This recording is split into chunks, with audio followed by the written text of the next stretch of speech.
我们现在正在熬夜剪片子啊，有的人在这里睡觉。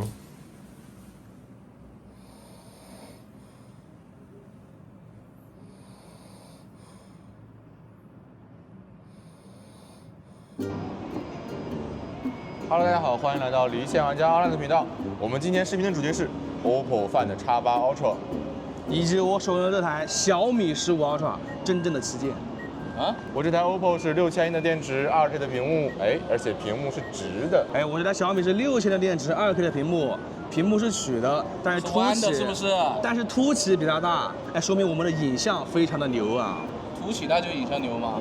然后壳呢，两款的官方配送的壳都是这个清水壳啊，但是我们这两台手机都是由空强赞助的，它是给这个小米换了一个官方的这个皮壳，但也不这么影响嘛，因为今天还是很凉爽的，现在还有微风在吹呢。我们今天两台手机对比样张的时候，会额外插 vivo X200 Pro 进行对比。我只有在长焦的时候会对比一下啊。那么相关的设置以及流程，我们就打在中屏的这个地方。大家如果喜欢我们的视频，不要忘记了一键三连。那我们今天赶紧开始吧。我们刚才发现 OPPO 的屏幕色彩它默认的是自然呢，现在我们调成了专业，跟我的小米15 Ultra 保持一致了，它默认的是专业原色啊，并且我们两台手机都开启了环境色自适应啊。小米是真彩显示，从这个页面看可以看得出，右边的 Find X8 Ultra 是有点黄的，小米的这个真彩显示呢，感觉永远都是有点偏蓝的，感觉开不开没有太大的区别。传统专利啊，先来一把王者荣耀，正好是在 OPPO 店门口，两台手机都可以开到最高啊，120帧 HDR。什么巴拉巴拉的拉满了，他们都是军红模式，赶紧来一把5v5。那么打游戏的时候呢，我们就把壳摘掉啊，全都裸机使用，确保公平。今天也不热呀。那没办法，总有观众会挑刺的嘛，其实没什么影响。不怪观众是吧？对，来冲他。我真是太惨了。是他让我摘壳的。我让你摘下来是吧？是你让我不戴的呀。别说了。现在下面都是 OPPO 啊。感觉是小米要亮一点。很明显吧？你开关一下自动亮度，透亮度是吧？它拉满了。我又降下来了，你看看，我小米都没拉满呢。我们现在处在一个露天的环境下，这个头顶的太阳是时有时无，但是呢，我这个小米15 Ultra 亮度一直非常高，玩得非常的爽啊！你看，你给我拆装一下你的自动亮度看。你要死了，太好了，别挣扎了。我没死，等一下，我要快点。队友说我卖它，是不是暗了？在这种情况下，好像是下面的 OPPO 要亮一点啊。虽然今天有太阳，但是今天天气预报的最高是26度，现在大概是22度左右，所以现在还是挺凉爽的嘛。我们现在正好被 OPPO 和小米夹击了。为什么呢？右边是 OPPO， 前面是小米。说话声音再小一点。没这么恐怖啊！这把游戏打了14分钟，两台手机的网络和帧率都没有什么问题，它们顶部是有一点点微热的，并且这个室外打游戏的亮度啊，整体是小米比 OPPO 要好一点点。打了14分钟王者荣耀之后，小米还有96%的电，可以显示我们今天已经使用了21分钟手机了。然后这个小丑他们忘记开这个健康显示了。OPPO 现在是96的电，你们不一样吗？刚刚打97的。我们现在开始测信号了，两台手机都在微信里面拍了1分钟的视频，并且等待了有一会儿了。点。左边的这台是小米啊，我觉得 OPPO 导得快一点。差不多时间发的啊。完了，小米发完了。OPPO 转了一会儿。OPPO 稍慢一点点吧。怎么到你这就变稍慢呢？慢就是慢，就慢着不到5秒。不要粉饰。不到5秒。小米是不是1秒就发出去了？就和它一样快吗？我们现在准备下一 G 的文件啊，但是大家可以看到，我们现在是在这个阴影里面的。这个小米的亮度就会比右边的 OPPO 高很多啊。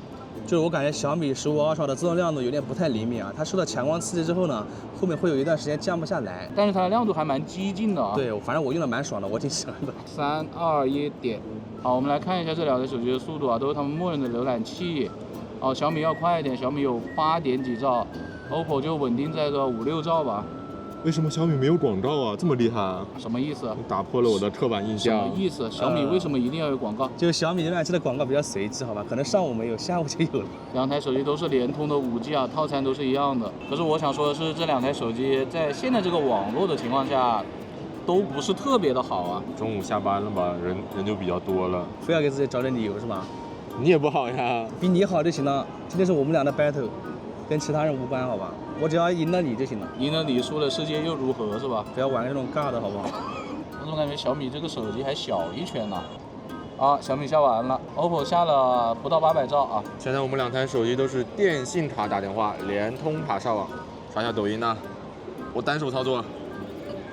什么叫单手操作？你不是双手在操作吗？哎呦，哎，都出现了，都出现了。快点。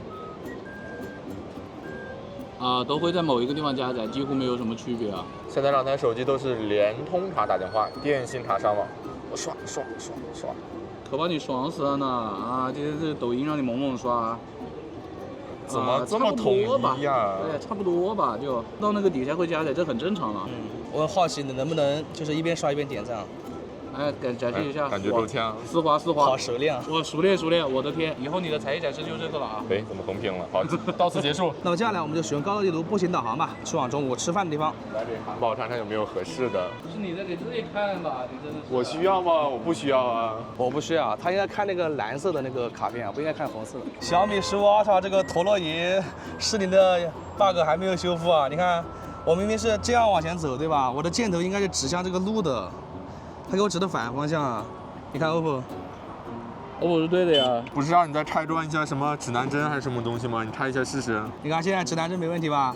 现在我重新进入高德，然后我们重新导航啊。哎，现在短暂的好了一下，大家看它表现怎么样？好吧？我觉得 OPPO 什么问题都没有啊，不用打开指南针，它的赤脚跟随就是对的。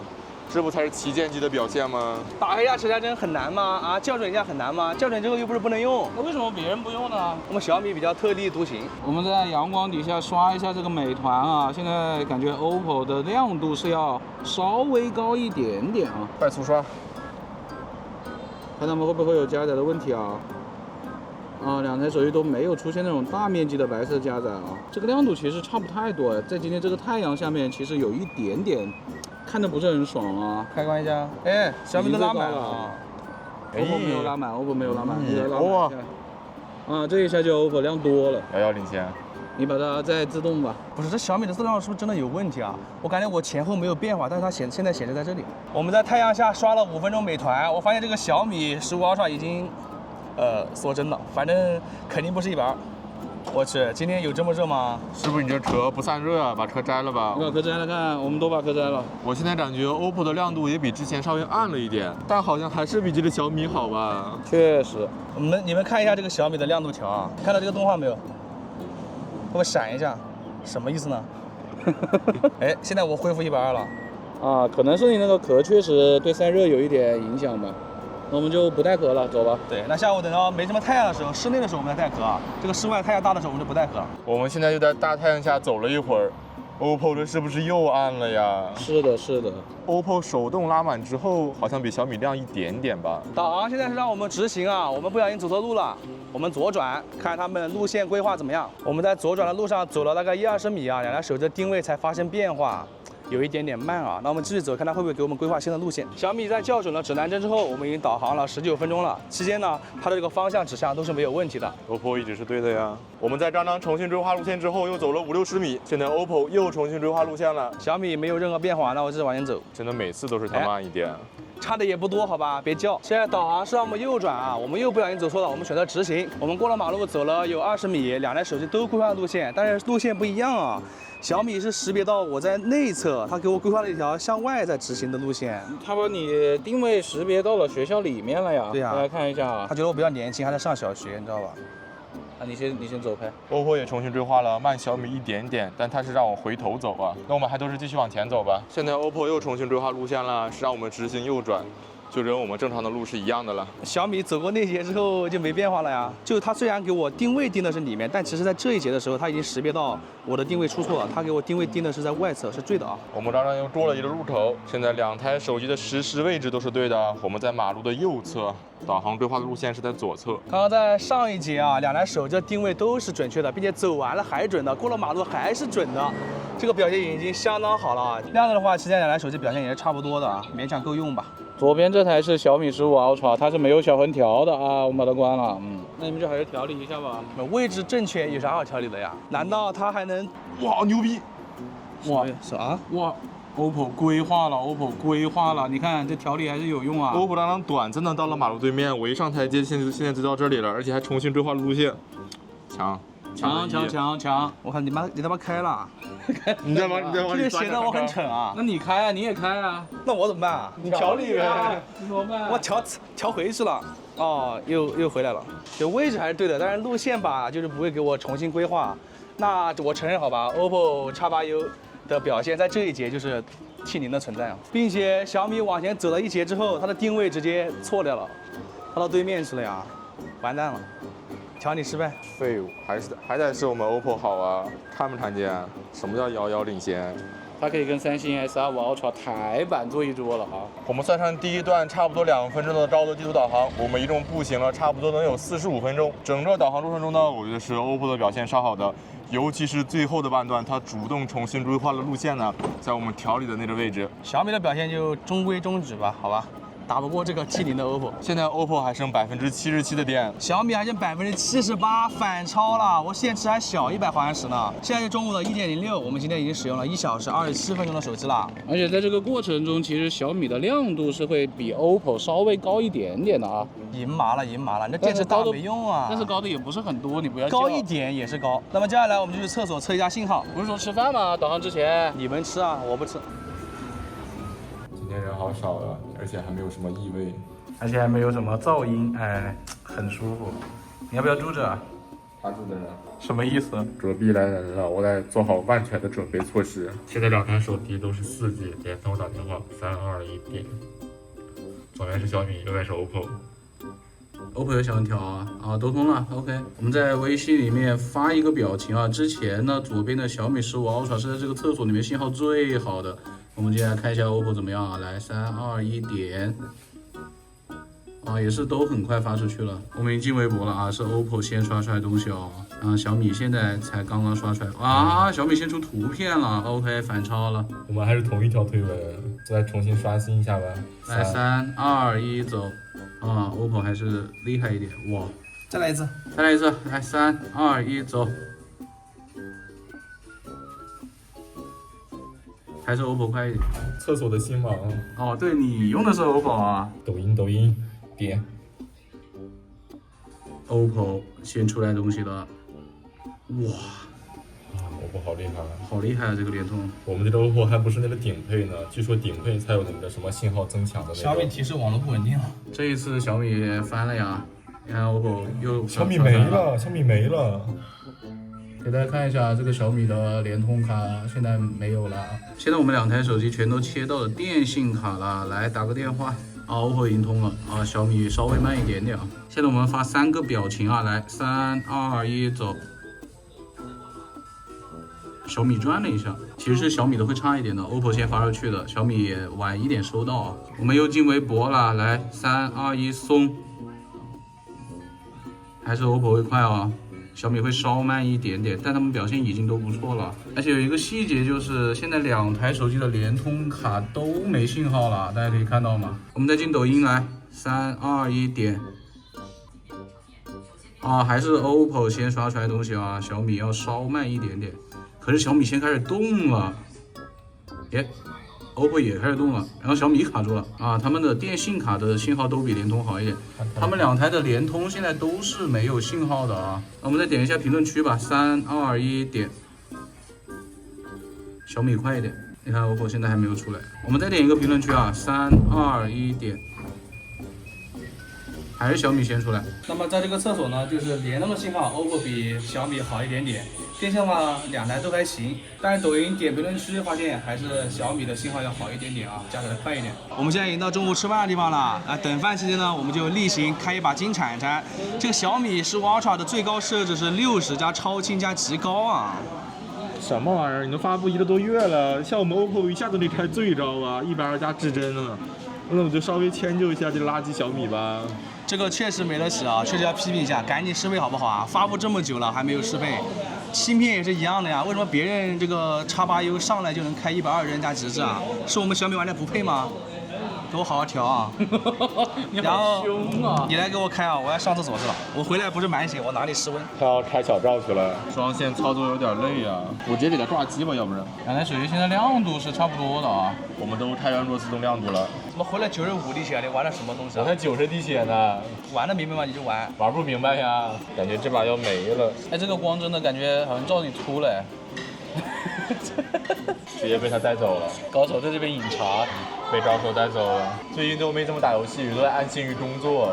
放屁！他昨天晚上我看他端游一时还在线啊，是吧？你看错了，不吃白银是你吧？不是我。至少今天呢，我们打了35分钟啊，期间呢，两台手机的网络跟帧率都没有任何问题。现在小米还有63%的电，OPPO 也是63了，又拉平了。现在是下午的2点03分，我们今天已经使用了2小时17分钟的手机了。那么接下来呢，菜也上齐了，我们把手机交给大师来拍点照片。是这样的，这两台手机呢都有长焦微距啊，所以我就用1倍来拍一张全部的，然后用他们的长焦微距来拍他们个别的单张的。反正触发的长焦就肯定要用X200 Pro 嘛，主要是X200 Pro 昨天看了一下，它512G 的现在好像只要4200多了，其他的全是默认的，我们就不去多调了。他们好像都没有识别到有美食模式啊，怎么 OPPO 现在这个拍美食是这么一种风格呢？它怎么变成小米之前的风格了？感觉拍一些这种颜色比较深的菜，它会变得更深哎。整个拍下来，我还是觉得 vivo 的好看一点，vivo 我觉得呢是鲜明啊。vivo 上面有显示美食吗？有 vivo 这个美食模式底下会有一个小标志的，感觉 vivo 的颜色也还浓郁吧，但挺好看的。吃饭期间我们就看 B 站直播，都是原画质，并且打开弹幕。在整个这个过程中，都是这个小米15 Ultra 的亮度会稍高于 X8 Ultra， 那我把 X8 Ultra 稍微调亮一点吧。我们吃饭期间差不多看了30分钟的直播，现在 OPPO 只有57的电了。哎，小米还有56%压它，低它一头。现在是下午的2点41分，我们今天已经使用了2小时50分钟的手机啦。吃完喝足了，我们去地下车处看一下这两台手机的扫码能力怎么样吧。好的，朋友们，现在我们已经到地下车处了，现在微信扫着二维码抬。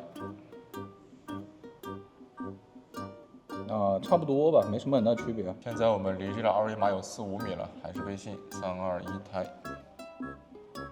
上次小米15我这就非常强啊！哇，好强 OPPO！来我这儿，我的风水宝地让给你了。上次小米15 Ultra 是扫出来了的啊。OPPO 再来表演一下，完了。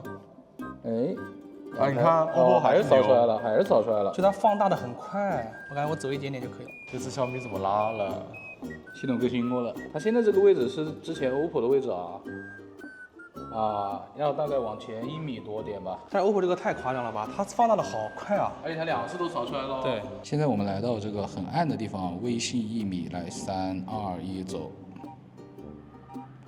小米先扫出来了，现在我们离那个二维码呢3米还是微信3、2、1走。哇，都放大了哇！哎呦，15 Ultra 这个夜神还真的有点夜神的那个味嘞。其实从屏幕上是看得到二维码的，但是它扫不出来，有点。是要点光的，是要点光的。不行，好吧，在我夜神面前不够看。现在我们来打微信视频通话，现在是前置。前置，我只想说这个小米为什么这么难看呢？这个脸上全都是脏东西啊！对啊，我脸上没有那么多斑点老人斑，没有那么老，好吧。然后呢 ，OPPO 这边呢就相对来说真实一点了，而且它的美颜其实也没有很重啊。这个取景范围是 OPPO 的要广很多吧。后置的话，感觉清晰度没有什么很大的区别啊。然后广度的话，好像是小米要更广一点了啊。可是现在这个屏幕亮度还是小米会高一点啊。左边的是小米啊。天天偷亮度，好吧，现在续航也是跟我差不多，它多100毫安时，垃圾 OPPO。开关一下，开关一下。还是这么暗，哎，变亮了。我也变亮了，我也变亮了。那它比你更亮了，怎么说啊？走吧，走吧。我们现在已经到达北辰了。刚刚我们打了10分钟的微信视频通话，两台手机的网络都没什么问题。现在小米还有51%的电。OPPO 还有52%的电。接下来呢，太阳很大，我们就先来刷5分钟的微博吧，看看他们能不能扛得住。好的，朋友们，现在我们准备刷5分钟的微博啊。现在太阳很大，两台手机，左边的是小米，右边的是 OPPO。小米呢是5G 网，OPPO 呢是5G A 啊。他们两个现在亮度全都没有拉到最高，我们现在是可以均匀的晒到太阳的啊。来，我们把它全部拉到最高。现在肉眼看的话，好像是右边的 OPPO 的亮度会稍低一点点啊。左边的小米会稍高一点，那我们现在就开始刷。我感觉右边的 OPPO 好像挺流畅的，比较丝滑呀 OPPO。我们刚刷大概30秒吧，我感觉右边的 OPPO 亮度好像高一点了。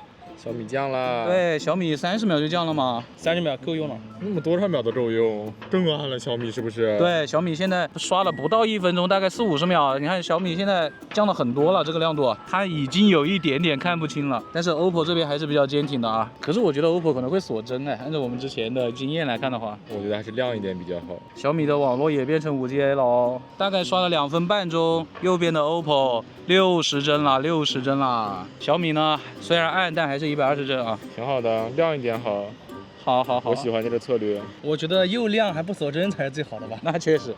那就爆炸了呀。现在太阳很大，而且这个体感温度感觉有28、9度了。天气预报显示现在是26度啊。哦，小米也锁帧了，现在大概刷了3分30秒， 90吧，这是。也是60了。是60。现在是又暗又锁帧，它比 OPPO 晚了1分钟啊。这个亮度真的差距有点大的嘞。而且我感觉小米这边的加载是不是会有点多呀？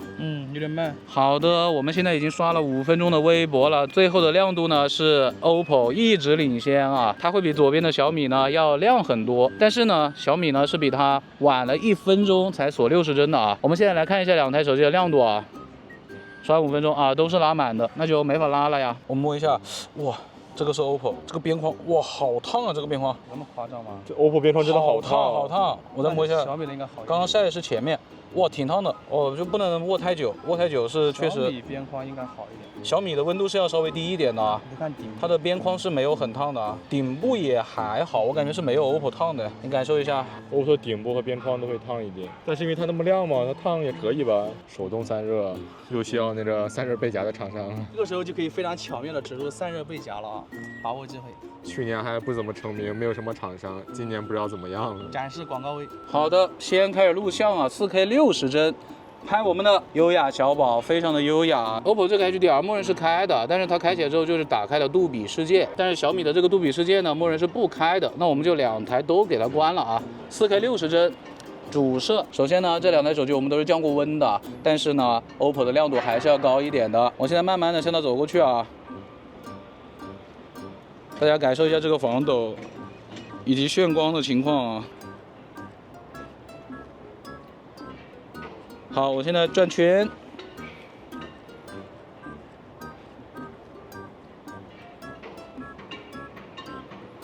从这个画面上来看的话，是小米的要偏蓝一点啊，然后 OPPO 的就比较正常吧。我现在离远一点向它跑过去啊。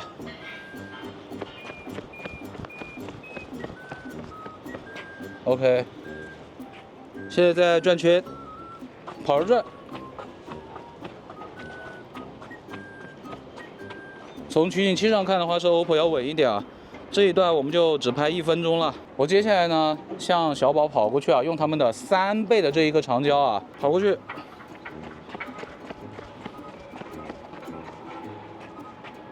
再转圈。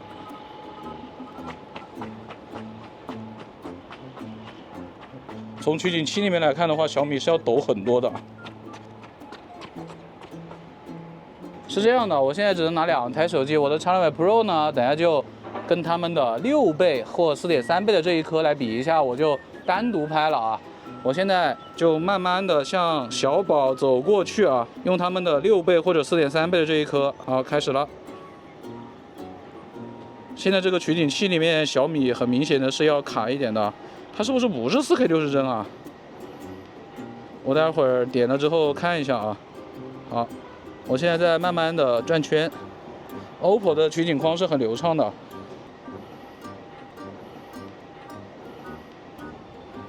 还是说现在小米已经发热降帧了呢？小米这边显示的是4K 60啊，可是这个取景器很明显的是 OPPO 要流畅的，好暗，不一定能看清都。非常的明显啊，小米有点卡呀，这个取景框。还是我们的优雅小宝，我们现在在逆光，太阳在1点钟的方向还是一样的啊。2台手机呢都是1、2、3倍和他们的那个长焦的原生焦段啊。我等用X200 Pro 呢，就用它的3.7倍来对比了。小米这边是大师人像啊，这是它默认的啊。从取景框上看，小米就是会比较的难看啊，但是 OPPO 这个感觉处理的痕迹还是比较重的。可是小米感觉它虚化很假呀。vivo 的人像它有85和135啊，我就只对比长焦了啊，也都是默认的。vivo 呢就会显得人会好看，但是呢颜色好像有点饱和度过高了啊。从取景器上看是这个样子的啊。现在我准备拍一下这边的景色啊，这边的建筑物。小米呢还是用的徕卡生动啊，先从超广角开始。由于现在这个屏幕呢确实有点太暗了，我有点看不太到上面的情况啊，大家就看一下成片吧啊，我就不多描述了，成片可以决定一切。这个建筑我就只拍到10倍了，我只能感觉到小米的防抖是会比 OPPO 的要差一点。我对到那个位置，我想移动的时候它有点难移过去，就是它那个矫正有点太过了。它其实比小米要多2个键呢，一个是拍照键，一个是 Action Button 嘛，魔方键啊。继续拍一下那边的长沙音乐厅啊，这一次我们就拍到60倍。小米这个屏幕说实话真的太暗了，我真的有点看不清上面的东西了。隐约能感觉到小米的这个蓝色啊是要饱和度过高一点的。OPPO 这个就比较自然一点，但是成片的话大家就自己看吧。我现在这个屏幕上我很难描述的准确啊。屏幕亮度呢，我是肯定会站在 OPPO 这一边的。在这种情况下，屏幕亮度亮是很重要的。从刚屏幕上来看的话，20倍的时候啊，这个清晰度是 Find X8 Ultra 会比小米15 Ultra 要高一点的。到30倍的时候呢，小米就会触发那个 AI 啊。小米的取景框是真的要卡很多的，防抖真的是 OPPO 要好一点。哎呀，60倍是真的有点难对到哦，小米的那个有点矫枉过正了。OPPO 也提示我有 AI 的超清望远了啊。2家都有 AI 加持，我觉得 OPPO 的 AI 有点过分了，太锐了，我的妈呀！刚刚忘记拍那个顺光的人像了啊，我们现在要小宝站在那边啊，再拍一下，只用他们的长焦啊，就是3倍跟更高的那一颗啊。我从这个取景界面上看的话，我觉得是X200 Pro 那个是接近真实并且好看的，其他2台呢都会把人呢提得比较亮，就让你不知道你拍出来会是一个什么样的效果啊。我觉得这一点其实是不太好的，所见即所得的话，你可以有差别，可是我觉得要让人有点心理预期吧，就在拍摄的时候可以调整一下，这样就比较好一点了。我准备再拍一下这一栋逆光的楼啊，这里我们就用他们的主摄和他们的长焦的原生焦段就拍2张就好了。其实我刚刚说错了一个地方啊，他们长焦跟主摄的话加起来是3张啊，因为 vivo 呢只有1颗，所以我就搞错了。最后呢，再来拍一下这个绿叶啊，我们也是用1倍和他们的那个长焦啊。大家看完这些照片之后，应该就知道谁是日神了啊。先不说夜神，日神大家应该知道是谁了。其实也不一定，还有一个X200 Ultra 没发布呢。我今天画呢就少一点了，因为呢他们的屏幕亮度都不是很高啊。但是就从我能看到的情况下来看的话，我觉得 OPPO 的颜色是要更准确一些的，至少在这个屏幕上啊。我待会找一个暗一点的地方去看一下成片吧。最后的最后啊，再来一张长焦微距啊，刚刚捡了一片叶子。反正 OPPO 跟小米都只有1颗镜头支持长焦微距嘛 ，vivo 那个呢就比较厉害的是2亿的那一颗啊，我都是把他们的微距模式关掉的，看一下他们的物理长焦微距能有多近。从对焦距离上来看的话，其实 OPPO 跟小米差不太多啊。vivo 会稍微远一点。我们在这里刷了5分钟的微博，拍了2分钟的视频，以及20多张照片。现在 OPPO 只剩37的电了，小米只剩38%了啊！现在下午的3点57分，我们现在已经使用了3小时31分钟的手机了。你这个亮度比它还低呢。大热天下面这个拍照录像，确实它亮度就提不起来了，然后确实有点特化吧。这个我们小米得承认，我们一定会抓紧修复。而且我还跟大家说一下，就是OPPO 并没有出现那个很烫的情况啊。接下来呢，我们就去坐地铁了，途中我们会刷一下信息流，走吧。手机换给我，我要用 OPPO 了。哎呀，好爽！你不是米粉吗？那咋啦？我也可以喜欢 OPPO 呀。我们刚刚坐在这个比较阴凉的地方啊，稍微看了一下刚刚拍的照片。我个人的感觉就是 OPPO 的人像是完胜的啊，它比 vivo 好看一点，然后比小米好看很多啊。在其他的时候呢，其实 OPPO 的它的颜色啊，确实是比较精准的，跟我们看到的是差不多的。只有那张绿叶的长焦70倍的是会偏差稍微大一点。另外在长焦的解析力上的话，因为它毕竟只有5000万像素嘛，那比起 vivo 的那个2亿的话，那肯定是要差一点的。而且在其他2台手机2亿的那个焦段呢，那肯定还是不如的啊。只是到了那个30倍之前 ，OPPO 它的解析力其实都还行，但涂抹感是稍微有一点重的。我们不是拍了一张60倍的吗？那张60倍的 OPPO 就非常的明显的有那个 AI 介入的痕迹啊，它把那些很虚的字的边上都勾了一圈边啊。我个人是不太喜欢的。我觉得白天的话 ，OPPO Find X8 Ultra 是还不错的，但是呢，主要还是要看它晚上能不能调出那个长焦，我觉得这个是我最在意的一个点。那我们现在就去坐地铁吧，走吧。去往地铁站路上了，我们就先刷一会儿我们最爱看的抖音啊，这是樱木的账号。哎，对了，哎，不对，不感兴趣。刚刚我们已经刷了10分钟抖音了，现在来换小红书。OPPO 的亮度还是高一点啊。你怎么了？我被指挥去买水了，就我的地位最低，都霸凌我。装你的马。我是被霸凌的人，我太惨了。你对他一个人坐那边有什么看法吗？难为。我们现在要刷淘宝啦，刷淘宝，这是樱木的号是吧 ？OK， 啊，这也是他，别让身边的朋友害着你，听到了吗？我不是他的朋友，我是他爹。你这是什么 pose 啊？帅逼 pose。我们已经出地铁了，地铁上我们刷了30分钟信息流，整体两台手机呢网络没有什么问题。现在 OPPO 还有29%的电，小米比它多一点，是30%。现在是下午的4点56分，我们今天用了4小时6分钟的手机。接下来呢，我们两台手机用百度地图步行轨迹穿一下南门口的巷子，看着 OPPO 表现是不是还比小米好？他今天什么情况啊？裤子穿不上。你们谁干的呀？现在下午还有点太阳，我们刚刚走在阳光底下，发现还是小米的会亮一点了。所以那其实就很简单了，就是在拍照录像它机身发热严重的时候，它就亮不起来了。在日常使用的话呢，负载不高的时候，会是小米的自动亮度要更亮一点了。但是我说实话，大部分时候 OPPO 也都能看清吧，现在还可以这个亮度。现在怎么4个多小时出头就2开了啊？这个系统更新之后续航变差了吧？虽然上次天气比较冷，比较凉快，然后今天是28度，并且太阳很大吧，但是这么一算下来，感觉续航差了有1个多小时，这个温度因素影响还是蛮大的。我们走了13分钟，终于到目的地了。先看一下两台手机的起点，左边还是小米啊。这小米的起点有点离谱吧？怎么在大马路上呀 ？OK， 是 OPPO 准啊。是不是有点太里面了？不对吧？我们当时是在这个中国电信这个门口啊，但他给我搞到商场里面去了呀。但是按道理来说是还是差准一点点啊。对。小米这个就完全是不对的，差的比较多了。沿着路往里走吧。这啥呀？怎么骗这么多啊？一样 ，OPPO 也是靠上的。今天我们这个回头路跟以往有一点点差别啊，我们是有交错的。那还是 OPPO 更准啊 ，OPPO 有交错呀。小米这个就没那么准了，我们今天是确实有交错的，我特意看的。我们是沿着这条路左转呀，显而易见两台手机都不对呀。但都没有偏特别多吧？但是后面这一节就不对了，后面这一节都到楼上去了啊。好，大奈小吃这里，哎呀，都有一点偏，而且偏的还差不多。两个楼之间，其实应该是 OPPO 这边准一点的，我们是靠左侧的，对，靠左的。小米这个就贴到69度上面去了啊，这里就差不多了两台。这里小米稍微好一点点吧，然后沿着巷子直接走，两台手机都有点靠楼里面了。但其实精度还可以了。走到主坛街了，正开拓了，我们是沿着道路的上面这一侧走的，都不是很在路上嘞。这两台这一节的话表现就都一般般了。整体的话差不太多吧，没有很大的区别吧。起点的话是 OPPO 准一点了 ，OPPO 就稍微好一点点吧，好了一点点，真的不多啊。现在 OPPO 还有24%的电，小米还有25%。现在是下午的5点14分，我们今天用4小时23分的手机。接下来呢，我们就照着地图车载导航去河西，途中会进入南湖路隧道，重点关注两台手机在隧道里面的导航表现怎么样。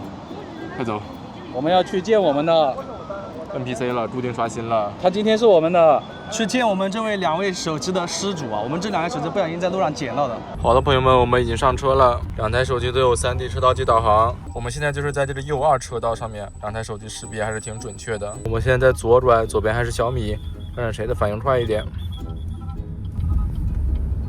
哇，两台手机表现都很接近。等一下，左边那只小米识别是不是有点快了？我们在等待掉头呢。它怎么就掉出去了？有点捞啊！它现在小米显示是我们所在位置，但是车头是反过去的，然后现在又靠过去了。它上面也是显示我们还没有完成掉头啊，都是要掉头。我们现在马上就要进入到隧道了，我们现在也在隧道的右侧车道，都在隧道定位中了。右边的 OPPO 亮度降得挺快的呀，左边小米的亮度也慢慢下来了。我们现在还在右边的车道，但是两台手机就识别到了我们在左侧车道。好的，现在我们并入到了左侧车道，我们现在正在这个弧线上行驶。小米这个进程是不是有点慢了呀？他们俩拉开快300米的差距了，我们快要到左侧的岔路口了。感觉 OPPO 的进度是符合我们实际行程一点的，小米这个慢了很多，马上就要到岔路口里了。你看，小米这还有200-300米呢。好的，我们已经到岔路口了。小米你在干嘛？小米。快进了一大截，现在他们俩进程是一样的了。OPPO 和小米照样都快进了一下，现在我们已经汇入到主路了。好的，我们马上就要到目的地了。从隧道出来之后，两台手机表现又都还可以了。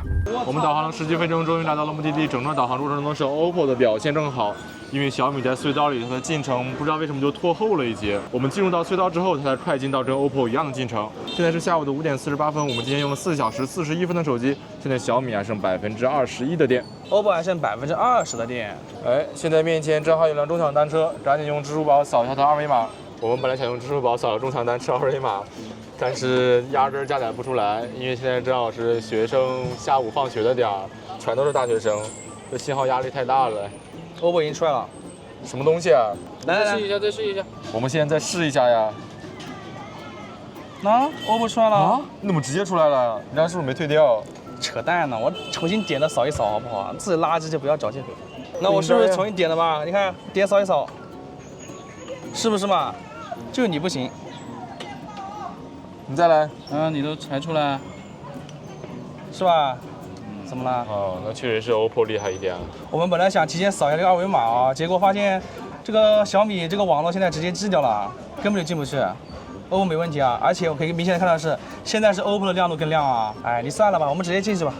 下载失败，我进去喝东西了，不扫了。刷新了，刷新了。这个地方要标金主2个字，猜一下多少电吧？我觉得两台应该差不多吧，我觉得都还剩20%。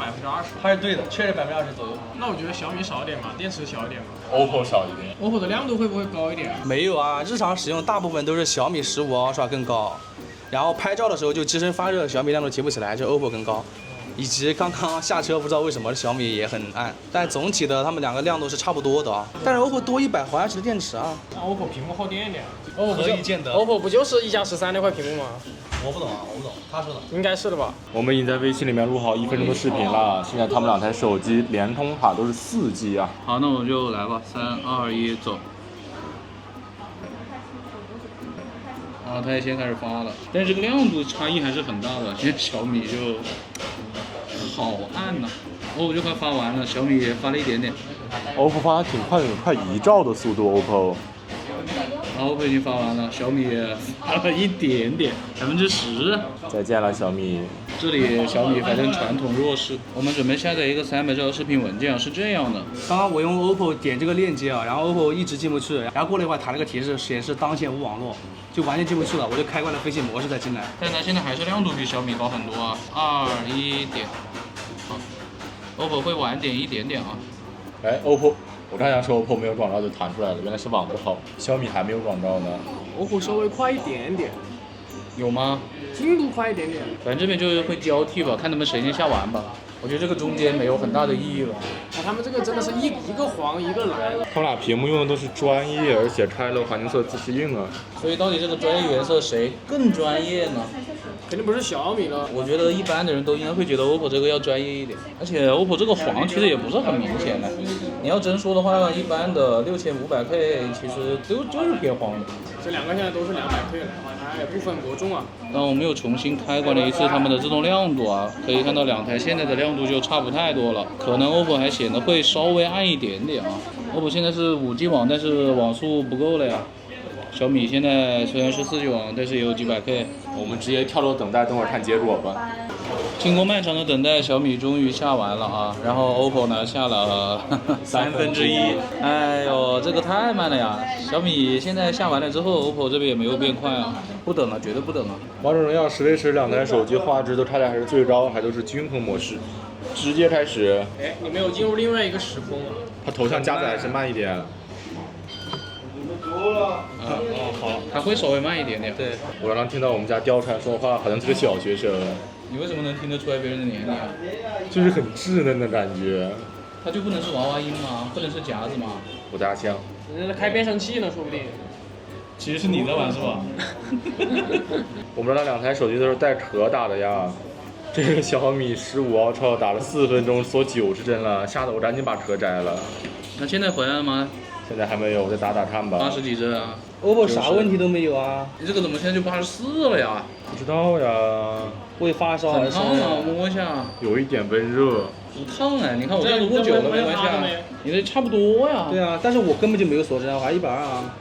那就不是发热的问题啊，就是它很保守啊。它得开那个狂暴模式，好吧，才能为发烧而生。骁龙8E耶，现在没有很热了，我们现在这个室内没有外面热的。这把游戏打了5分钟，现在80帧都到不了了，锁76帧了，73帧了，等会儿不会锁60帧吧？现在这个环境最多也就只有20多度啊，还可以穿着外套呢。这把游戏你看才6分半多，70帧上不去了，等会儿估计锁60了，太离谱了。网络没什么问题啊，网络挺好的，延迟一般都是在40-50左右。我帧率120完全没有问题。10v10王者荣耀7分钟锁60帧了。小米15 Ultra 怎么就60了呀？你呢？别问，我较真了会跟你说的。我来再摸一下。小米是要烫一些的，但是烫的不是很多吧，我就只烫一点点啊。当我们打到9分钟的时候，让他摸了一下，这个小米已经打了2分钟的60帧了。你怎么说？就小米确实会比 OPPO 要烫一些吧，但是你要说烫很多也没有。它在60帧打了这么久，还是会更烫一点。我觉得它这个散热是不是做的就一般般啊？怎么说？这期视频拍完是不是立马就要换到 OPPO 了？肯定啊。也小我们快点测试吧，赶紧拍手机。他人像拍照好，那你拍谁呢？准备拍我自己不行吗？自拍啊？你又喜欢自拍？给我看看你的自拍。采访一下你最近的感情状况。还有什么感情状况？你在我们那一期出去玩的视频里面不是有感情状况吗？没有波澜。我们还祝你们幸福来着呢。因为幸福就是很不必要的一件事情。这把游戏打了12分钟，小米15 Ultra 的网络没有什么问题，但是它的帧率呢，4分钟锁90，7分钟锁60，帅。均衡模式真的不太肉了。那我们再打一把10v10，用电竞模式。上把游戏呢，这个 OPPO 也是没有任何问题的，帧率很稳定，网络呢出现过一次短暂的4.0，然后马上好了。小米的10v10王者荣耀，我们在游戏通鉴里面打开了高质量级的选项。OPPO 则是开启了超级 HDR 画质和高分辨率啊。你去年冬天不是有一个理论吗？你说夏天温度高，然后手机限制性能它续航会变好吗？然后从事实来看，并不是这样，所以说理论要结合实践啊。打开了性能模式 ，GPU 里选了高质量，现在打了2分钟，110帧不到了，105帧，你看，哎，我真的。给我凑近点让我拍一下。101，你看，你凑的越近，帧率越低，你别凑近了。跟我有什么关系啊？OPPO 没问题，还120。然后虽然我选的是打野啊，但是刚刚我也去下路抓人了，打团的时候我看了也是稳的120的，反正就是比这垃圾的15 Ultra 好。你还是个8E呢，你100帧了，100帧了，别说了。你看100帧了，骁龙8E 97了，不到3分钟，等会儿4分钟估计又锁90了。开了性能模式也锁啊？锁了。性能模式啊？啥玩意儿啊？那就没有很热啊，现在顶多25度吧，25、6度吧，这个里面。穿这种衣服我都穿得住啊。对啊。不是很热啊。外套都能穿住的。对啊，我这还是比较绒一点的。89了。你看。3分钟锁90，比张达还快一点。哎呀，什么破玩意儿啊！我感觉我们到了夏天可以不用测这台手机了。问题是你锁帧续航还差呢。它会不会是没什么电了，所以限制性能啊？也有可能，而且我的电量现在只有5%了。你多少啊？7%啊，120啊，咋了？跟电量有什么关系啊？一般是2%才限制一点吧。我刚才还红了一下这个小米。确定了啊，就是手机的原因。我刚才下路8个人大混战，一直稳120，而且我也只有6%的电了。啊，你没得洗的，兄弟，砸了吧！哦，不对，手机不是我们的。希望它的90帧能多稳住一会儿。我们没有套壳啊，现在是5分22秒，显示的是88帧。哇，那个手机已经很烫了耶，就是这个 OPPO， 但是它还是120帧哦。这是很多人啊，在打团啊。边框15毫需要烫一点，但是后壳的话是 OPPO 烫一点。但是在这种情况下，它就是90嘞。但是我比张张好，现在7分钟了，我还是90帧。刚刚均衡模式7分钟就是60帧了。好的，现在显示的是93了，哎，比刚还高了一点点。现在小米还有2%的电呢，我们这把游戏打了不到10分钟，它现在还是90帧。哎，这个性能模式勉勉强强吧，感觉现在没有刚刚烫了。我感觉比刚刚烫多了，我现在已经不太能握得住了。你看这个边框，哇，这个边框上面这个还好烫哎，我握不太住了已经。那握一下小米，差不多烫，我觉得边框。小米要稍好一点点嘛。但是我打的是120帧啊，他打的90帧啊，我分的比他高一点，散热不如我，而且性能释放也不如我，是吧？OK， 这把游戏打了10分钟，小米只剩1%的电了。它刚刚短暂的出现过了2次460了。虽然我们今天拍照的那个负载可能会稍微高一点，而且等下我们还要再拍夜景了。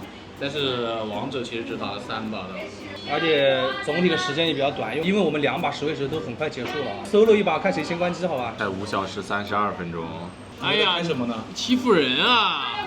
这玩个芈月打李信，那不欺负人吗？我又不知道他选的是不是李信。你就选个单挑厉害的，你就是想占便宜。那你凑的这么近是想干嘛呢？但占我便宜。哎，你笑啥呀你抢不到啊！哎，练到了。哎，你急什么？你跟他牵一条绳咋了？命运的红线都给你扯断了。你呢？都堵在你塔面前羞辱你了，你这你能忍啊？你玩的又不是韩信，你玩的是李信，哎呀，好吵啊！你不要说话了。哎，我尽量即将耗尽了。刚刚弹出来不是2%吗？1%了。被我单杀了就即将耗尽了。你要多少？是因为我弹的那个我动不了，进入超级省电模式。哦，超级省电嘛，哇，我加了536啊，超级省电，超级省电。我加个王者荣耀，我还没死，我又上线了。那现在在等高手再进来啊。我已经进来了。小米现在是2分多钟，快3分钟的样子，是113，然后他进来之后怎么变117了？他这边在缓慢这个别回升。杀我，不要这脸了，你真是纯畜生！你就只有60帧了吧？对啊，我省电模式进来了，已经锁60了，杀你咋了？趁我在讲帧率，这个纯畜生那我杀刚刚弹那个省电模式，你不也称知道我打死菜，我又不知道你弹的省电模式。那我也不知道你在说你怎么话不知道？在拍你不知道？我不知道。你真是不要这脸了。好的。小米直接30秒内即将关机，没有超级省电模式。啊，5小时41分钟啊， 5小时5小时42吧。OPPO 现在还有多少1%啊！直接黑掉了直。接黑掉了啊。那 OK，打完了。拿下，估计也就只能打个几分钟的王者荣耀了吧，因为我这是锁的60帧，我已经进入超级省电模式了。那再打下个音视频通话呗，比我们上一次测要少了1个小时多点啊。你上次跟我们一起测的啊？哎呀，好奇怪呀！怎么奇怪了？是不是因为它系统更新啊？而且它电池也没有损耗啊，因为就上次测了以后我就没怎么用过这个手机。确实，大家要冲它啊！还要空调 CC，因为是你的手机。我的手机怎么样？我也没用。由于等一下我们还要拍夜景照片呢，我就先给小米15号车充点电吧。主要是外面天还没全黑，我们还再等一会儿呢。也看看这个 OPPO 还能再坚持多久。它现在没了啊1分钟不到吧？1分钟不到就比我这个小米15号车多1分钟的续航，5小时43分钟。 1分钟没打到。啊。OK，哇，几乎一样吧，这2个续航。那他们俩续航都比 vivo X200 Pro 感觉能差一点啊。怎么样？你对这个续航满不满意啊6个小时都不到，怎么能说满意呢？不可能啊！其实今天天气热归热，但其实也没那么热哈。对，其实这比最高没有长沙超过30度。对，28度的样子。对这比长沙最高温的时候还要低10几度呢。对啊，这咋用呢？这？反正今天这个表现有点不尽人意了啊。那你有没有什么话想对这两台手机说的？觉得 OPPO 未来可期啊，小米期不了了呀，它是退一步了呀。好的，到了我们视频的最后一站了啊！刚刚给2台手机呢全都充了一下电，充到了25%左右啊。今天呢晚上我们就来拍一下我们的失主，2台手机的失主，哎，非常帅，就站在那边了啊。先是这个1倍，我们来拍一下啊，就慢慢走过去，不转圈了啊，慢慢走过去。我们的失主还是特别帅的啊，小米的这个颜色拍出来就是非常的阴暗啊，非常冷。我觉得不是很好看。我再用这2台的长焦镜头啊，3倍那一颗，先来拍一下我们的失主，也是慢慢走过去了，大家看一下这个夜景的效果。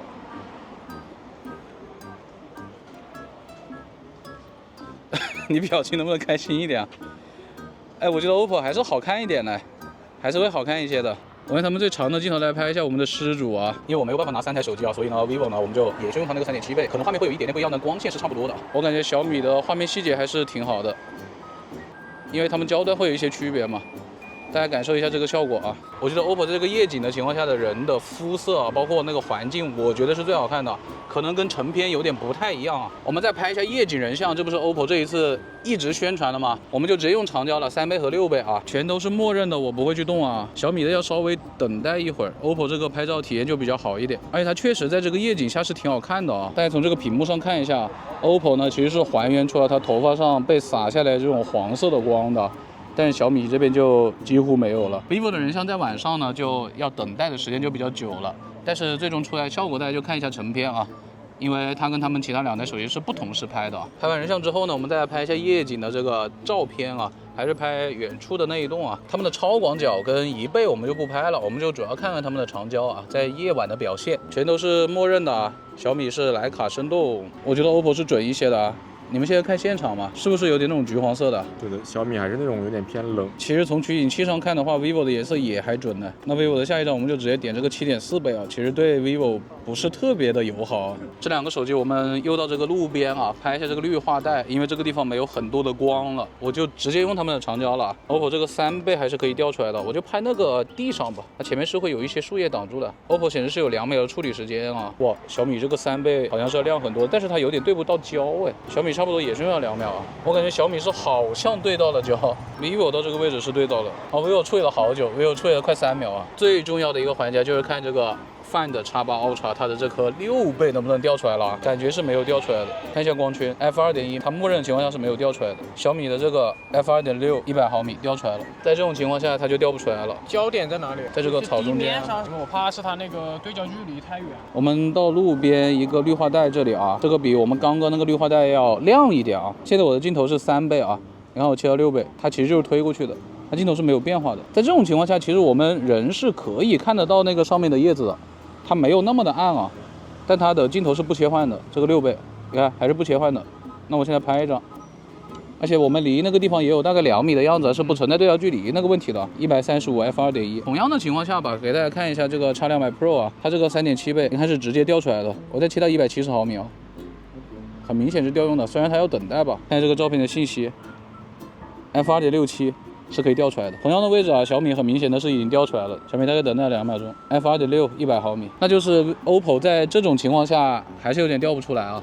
这个地方我觉得不算很暗，那我们找一下它什么情况下能够调出来吧。我看我们能不能找到那个点啊？朋友们啊，找了个地方，就这里有一块这个广告牌，会比刚刚那里稍微亮一点啊。然后我刚刚已经试过了，Find X8 Ultra 在这里是可以调出来的啊。OK， f3.1 135毫米，这个光线下能够调出来，其实不是什么值得骄傲的事儿。那我 vivo 也是给它调到6倍啊。我们最后这一张小米我也给它打到6倍啊。我们现场看一下这个照片啊，感觉这个 OPPO 的文字是有一点点虚的啊。对，我觉得他们 vivo 和小米的文字都是比较清晰的。对，相对来说会锐利一点吧。它这个文字外面的毛毛的，我感觉X8 Ultra 就是进光量有点不够了。小米呢，涂抹感也挺重的啊。其实这个X8 Ultra 它在更暗一点的情况下是有点调不出来了，我觉得是会有点影响的。这个环境其实就真的没有很暗了，包括刚刚那个绿化带其实也没有特别暗了，我觉得。上一代有提升，跟友商比还是比不了。我也觉得，好像找到它的那个下限了。你看这一张6倍拍的，就我在那个厕所里拍的，就全纯黑，就差不多就一点光没有的，它也调出来了。就我把那个微距关了以后，它就可以切了。就虽然什么都看不见吧，但确实它能调出来。然后这个就比你第一个场景的那个地板应该还要暗一点的场景，它也调出来了。但是它需要你手持4秒钟，就。反正我是怎么拍都拍糊了。你看左下角那个花瓣的按钮，我反正把那个关了，我就想调就调，想调就调。你说一下，反正它默认是开的嘛，你可以说一下吧。那我们拍完夜景样张之后呢，就开始今天的总结吧。好的，好久不见啊！接下来咱们就来进行今天的总结。好久不见了，什么意思啊？今天总结其实特别简单啊。续航 ，OPPO Find X8U 比小米15 Ultra 多1分钟，一个是5小时42，一个是5小时43。可能是今天太热了吧，感觉有点堪忧啊！以后的这个大续航手机。就跟我们之前第一次测小米15 Ultra 接近7个小时的续航成绩比，有点差。温度是差了20多度的啊，但是时间呢是少了1个多小时。另外呢，这两者的对比呢，其实也非常简单，就是小米只有2点好，一个就是它的暗光扫码很强，非常暗的地方。还有就是它在日常使用的亮度是要比 OPPO 高一点点的。比如今天上午太阳特别大，我们导航的时候，它的亮度是一直会比 OPPO 高一点点。但是它高的时候呢，也就比 OPPO 稍微领先一点点。但是在北辰拍照片、录像的时候，以及在下午后来比较亮的时候，它温度一升高，它的亮度啊就会比这个 OPPO 暗很多。所以今天他们俩的这个亮度呢，我只能说 OPPO 差强人意，小米不满意。五五开，好吧，五五开。其他地方呢，基本上就是 OPPO 更好啊。这个小米今天我都不想说了，打个王者呢，性能模式也锁帧，不知道怎么调了，感觉表现比上次还要差。这好像是我们测到目前为止最差的骁龙8E了，可能就是今年最差的 Ultra 了。如果是还不尽快的去修复的话，毕竟它已经发布1-2个月了，它金厂家还没有适配120帧加最高画质，这个 OPPO 才刚发布就已经适配了，调的也比它好。它这里到现在还小 bug 不断，这怎么办呢？对吧？还有一点要表扬的就是 OPPO 它的亮光下的扫码也是非常非常强的啊，打败了上一任的冠军小米15U 啊，这是新的王者。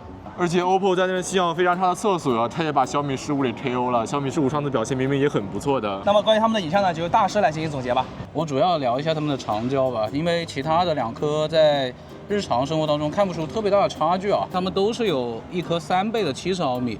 都支持长焦微距嘛，效果也差不多。超长焦呢区别就比较大了。小米呢在暗的地方是可以调出来的，但是 OPPO 呢它对那个亮度的阈值呢就可能还要高一点了，比上一代是有进步的。但是呢，比起现在比如说小米15 Ultra 啦，未来的X200 Ultra 啦，甚至就是去年已经发布的X200 Pro， 它那个调出来的条件要严苛很多啊。还有就在解析力上 ，OPPO 呢它的涂抹感是挺严重的，而且它到60倍的时候，那个 AI 介入了之后啊，当然了，它是会提示你有一个 AI 的介入了，介入了之后呢，就会非常的恐怖。我觉得那个照片，它把那些本应该是虚的字的边上，全都给你勾出了很明显的黑边啊，这一点我不是很喜欢。但是 OPPO 有一点确实是可以表扬的，就是它的颜色都还挺准的，而且它的夜景拍人像啊，确实很好看，白天拍人像也很好看，确实呢也对得起它这个夜景人像吧。它不是一直在宣传它夜景人像很厉害嘛，丹霞原彩啊，哎，确实还是有点东西的，非常适合爱给集美拍照的集帅们啊，它的拍人像确实很厉害，得到了我们的一致好评啊。那么以上就是本期视频的全部内容了，大家如果喜欢我的视频，不要忘记了一键3连加关注，更多精彩视频请继续关注离线玩家来施主 online，我们下期视频再见，拜拜。拜拜。